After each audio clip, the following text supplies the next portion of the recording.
Now let us look at some myth versus reality of Obeah. The first myth that we want to look at is number 1.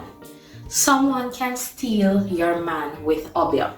Hey. Sis, if your man is that easy to steal, he was not yours from in the beginning. So it's best you just move on. Let us look at the second myth. A bad dream means Obeah is working against you. No. Sometimes it is just anxiety, or it is maybe what you ate before you go to your bed, which trigger those dreams. Number 3, Obeah is only used for evil. And the reality is, some people use spiritual practice for protection and healing.